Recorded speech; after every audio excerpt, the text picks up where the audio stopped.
I used to jump in and do the dishes when the restaurant got busy. Not because I wanted to, but because it was way faster than teaching them properly.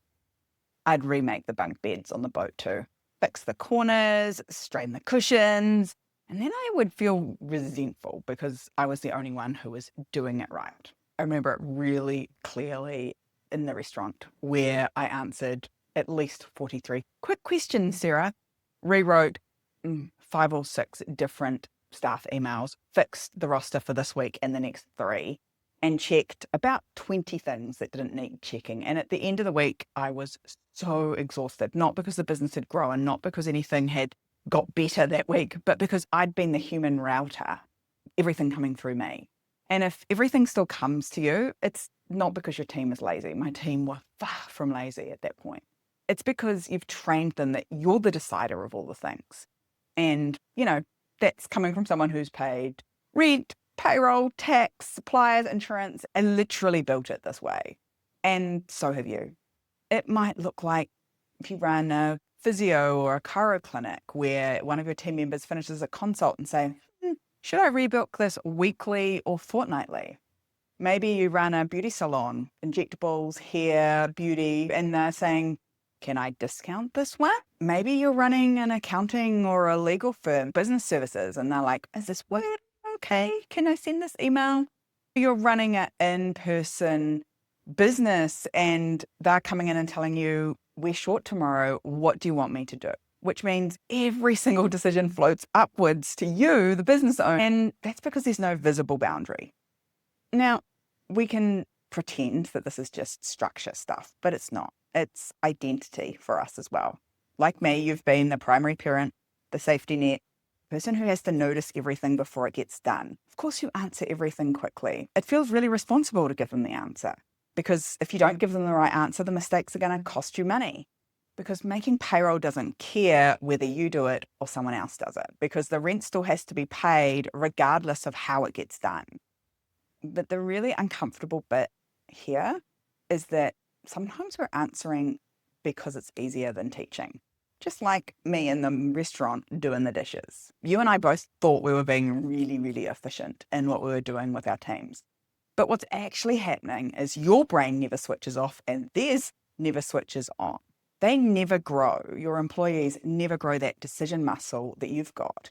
And so your business basically can't take a breath without you. And it's not that they don't have the skills to do it. It's not that you have a bad team. It's that you've got this blurry ownership. They think that all of the ownership sits with you for all of the decisions, all of the quick questions. They think it all through you first. Your team's not bad. You just have really blurry ownership.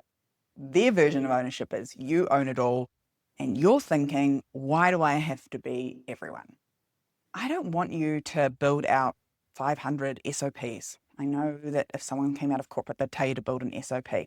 No, we don't want to do that. I want you to be really clear about the types of decisions that need to be made in your business. For me and our businesses and for all of our Moxie clients, there's just 3 lines. The first line is 1, you handle it.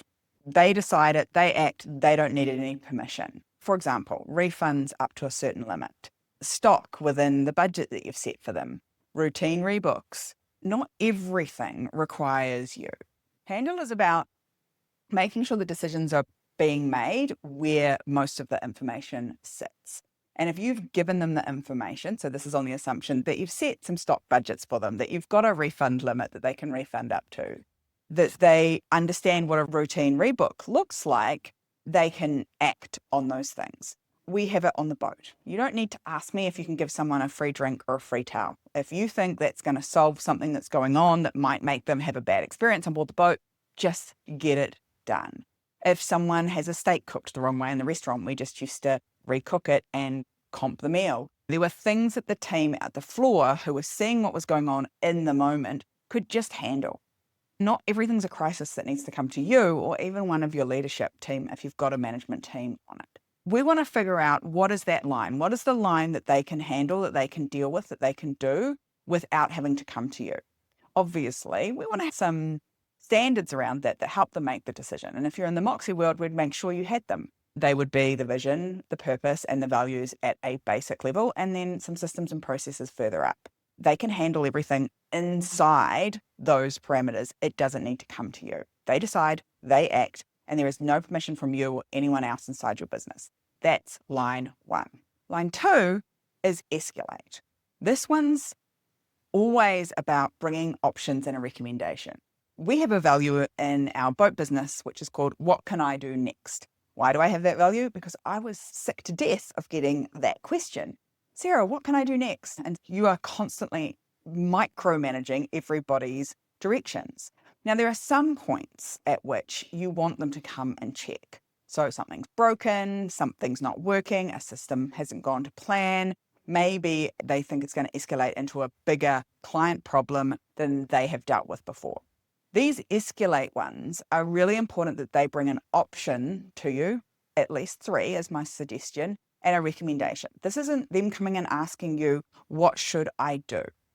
This is them doing the thinking work before you. They've come up against something that's a problem. They've come up with at least 3 solutions, and then they're bringing them to you and saying, here's what I think we should do. Here's what I recommend.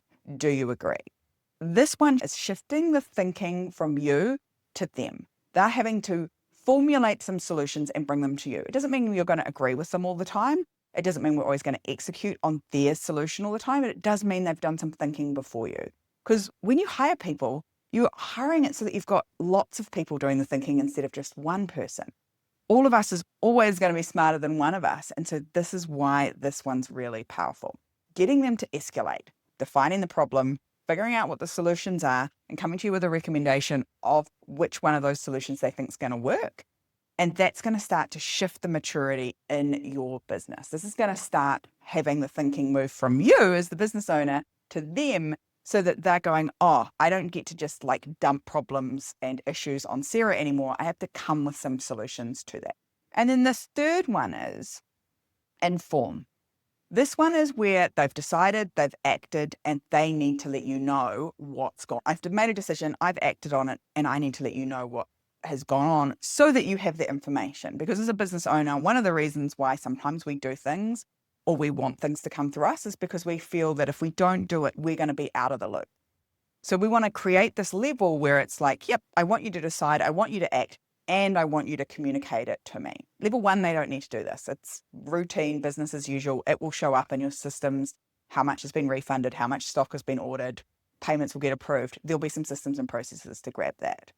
In the escalate, they're bringing it to you, saying, this is what I recommend, and you're approving or disproving or tweaking the solution that they came up.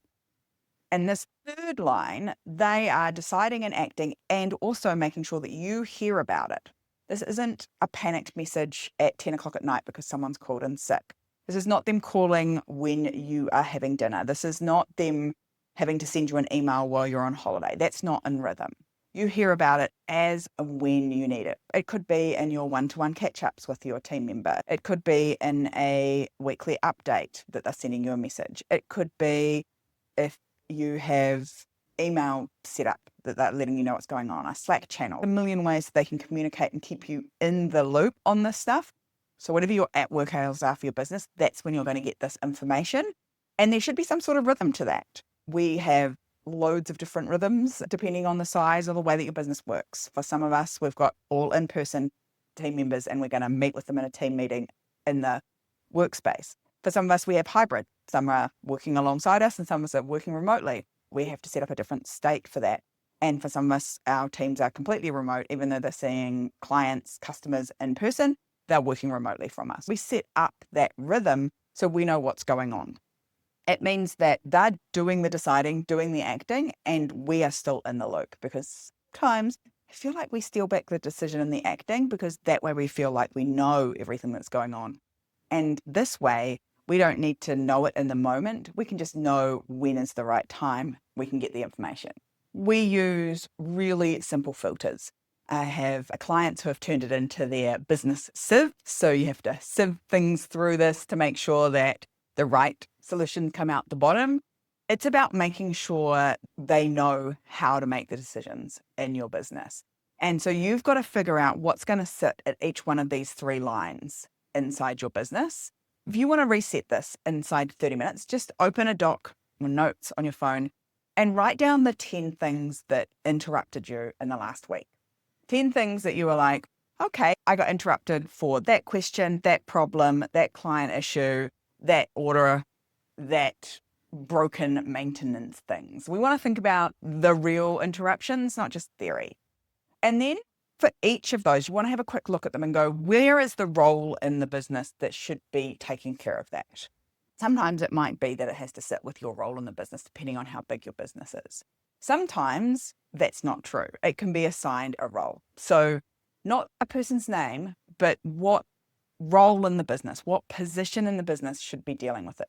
Should it be a manager? Should it be the person that's dealing with the customer or the client, the person that's actually having the conversation with the person being treated? Is it someone in admin? Is it your virtual assistant? Is it your secretary or a receptionist that needs to handle it? Figure out with those interruptions, what was the role that actually should have done it? And then make sure that in each one of those interruptions, you figure out what should it have been. It was a $30 refund. Okay, well, they should have handled it. It was a deal on some stock that I could get toilet paper for 10 cents a roll instead of $10 a roll, but it means I have to buy 1,000 rolls instead of 10, right? Maybe that's an escalate. It's a great opportunity to save some money, and we're going to always use the toilet paper that they're ordering, but it's way more stock than you would normally use. Not toilet paper, like the stock that you're selling. And then the last one, an informed one, would be something like, Jane called in sick, I've replaced them with Jenny, and you just need to know that when you get into work on Wednesday, because that's going to change what the payroll looks next week. Every interruption you had, what role, not a person's name, what role in your business should have dealt with it? Decide what decision line was that interruption hitting? And then 3, if it needs a boundary, put that in place. So if there's you can refund up to $500, or you can refund up to $1,000, or you can order stock so long as it's within 10% of our budget and there's a good explanation for it. So we're taking 10% of our stock budget more this month, we're taking it from next month, so long as there's a justifiable reason. Or set a boundary, like if there's a risk involved around someone calling in sick. For us on the boat, we're working with food. If someone has a notifiable food poisoning or something like that, there are some processes that we need to go through. And so there'll be some risks involved there that we need to go, okay, well, that's actually an inform one, or it's an escalate one, because we need to do some things on board the boat. And that's it. It'll only take you 30 minutes. You're going to write down your interruptions from last week, decide who should have dealt with them, the role, not the person's name, figure out which line they hit, handle, escalate, or inform.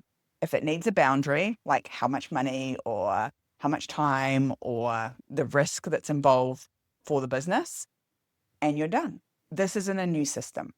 This is making sure that all the micro decisions aren't hitting you. Because if they're all coming to you on your phone, on your laptop, on your desk, then you're going to be always exhausted and you're never going to have the decision-making power for the big thing. And the sad thing is here, like me, part of us likes being needed in our businesses.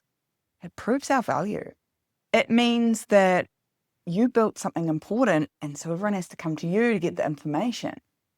But my beautiful overachiever, you're just like me. If your value is measured on how often you're interrupted by your team, you've built a cage.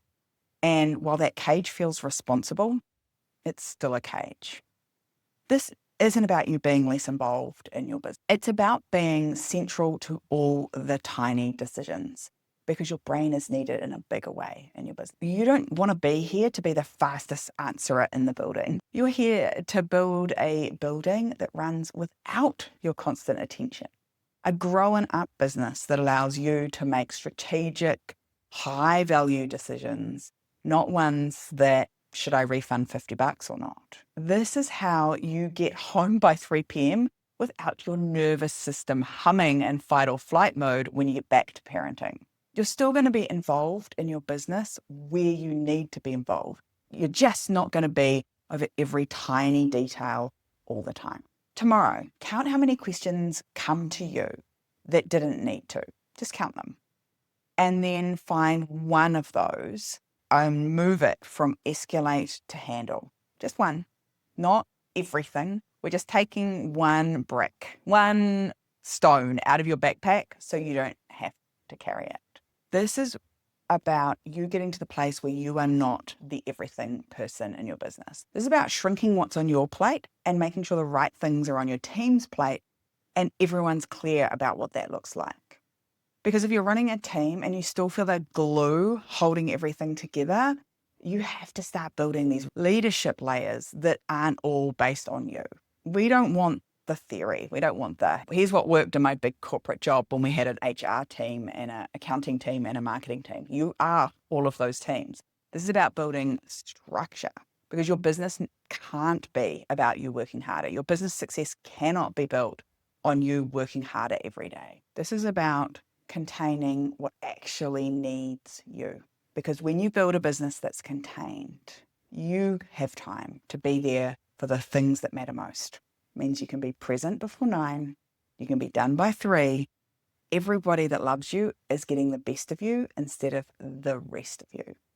Because when you stop being the router for every single decision in your business, when people stop needing to come to you for everything, you're going to have more space, more time, more capacity, and definitely more energy. Because I don't know about you, but when I have to make 1,000 small decisions, I'm exhausted versus making 100 powerful, value-driven ones. I'm way less tired by those decisions. I'm far more lit up by my business in that space than 1,000. Should I refund this? Should I tell them to shove it? Should I make the bed? Should I do the dishes? All of those small decisions, stepping in where your team are really capable of figuring it out. You hired them because they were smart, intelligent people. Now all you have to do is give them those 3 lines so they know as and when to just deal with it, when to inform you about it, and when to bring it to you so that you can help them make the right decision. Till next time, stay moxie.